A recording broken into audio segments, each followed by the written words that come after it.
The Cannot see order the came without metaprominence. warning, Could you give me the sharp actual and metaprominence insulting. right? Could you miss the Take off arrested your on? uniform.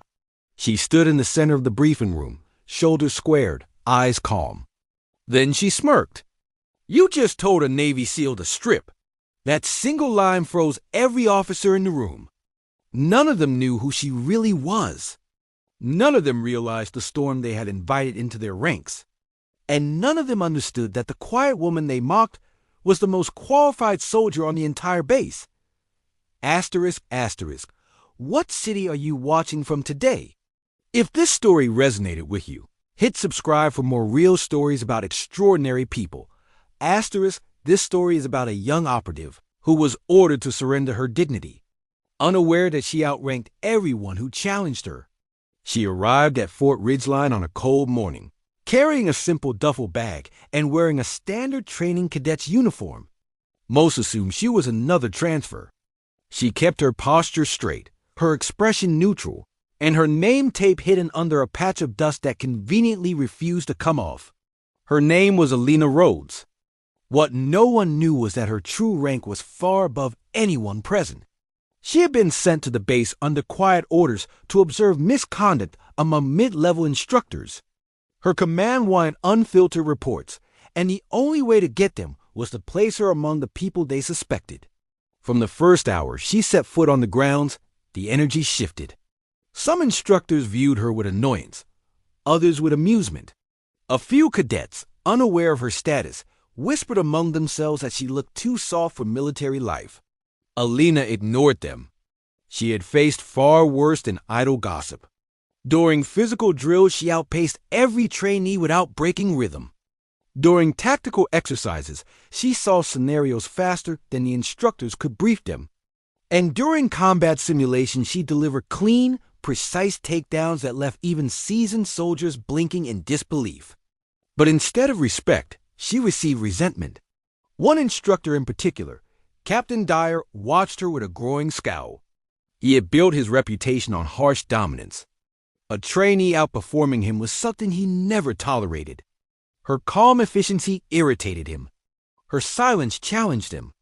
And the fact that she refused to be rattled pushed him toward cruelty. On the fourth day, he decided to humble her publicly.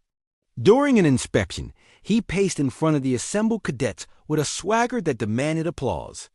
He shouted about discipline, obedience, and respect. Then he stopped in front of Alina and narrowed his eyes. "You," he said. "Step forward."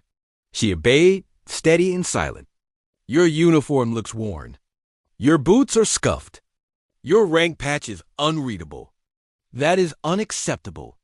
Remove the uniform now." The courtyard fell silent. A few cadets shifted uncomfortably. The order was humiliating, and everyone knew it.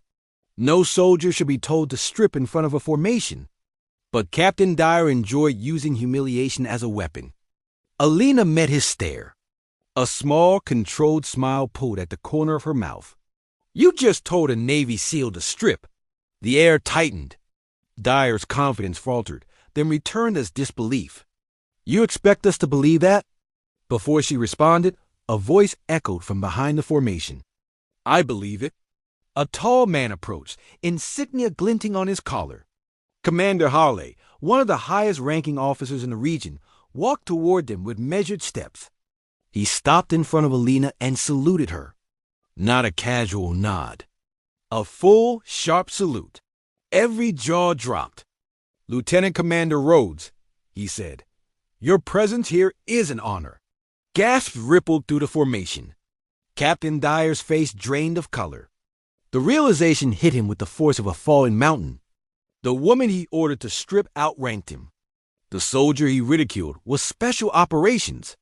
And the cadet uniform she wore was nothing more than a cover. She returned the salute with controlled precision. "Thank you, Commander. I was completing my observation." Hawley turned toward the stunned soldiers.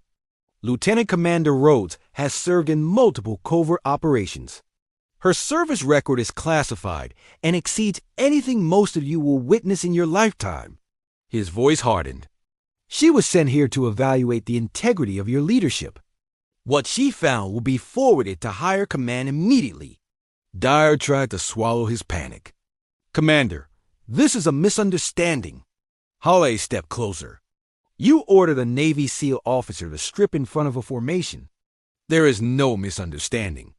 Alina remained still, calm as the sunrise she had run under that morning. She had seen the truth of this base. She had seen the arrogance. She had seen how instructors misused their authority and how cadets suffered under leadership that confused intimidation with strength. Her mission was nearly complete. Hale faced her again. Would you like to address them? Alina scanned the formation. Some eyes were wide with fear, others with awe, a few with guilt. She spoke with steady clarity. Strength is not measured by rank or volume. It is measured by character. Many here show discipline and humility. A few abuse their power. If you carry anything from this day, carry this. A soldier's uniform does not determine their worth. Their actions do. Her words settled into the silent morning like stones dropped into deep water. Dyer lowered his head. For the first time in his career, he stood without a single excuse. When the review was complete, Alina submitted a detailed report. Leadership took swift action. Toxic instructors were removed. Training standards were rebuilt. The base shifted from one ruled by ego to one guided by respect. As Alina prepared to leave, several cadets approached her. One asked why she tolerated the humiliation so calmly. She answered with a slight smile. A strong soldier never loses dignity because of another person's weakness. Power is not taken from you. You choose whether to give it away. The cadets carried those words long after she left. Her helicopter lifted into the late afternoon sky, and Fort Ridgeline stood beneath her with renewed purpose. She had walked into hostility and left behind transformation.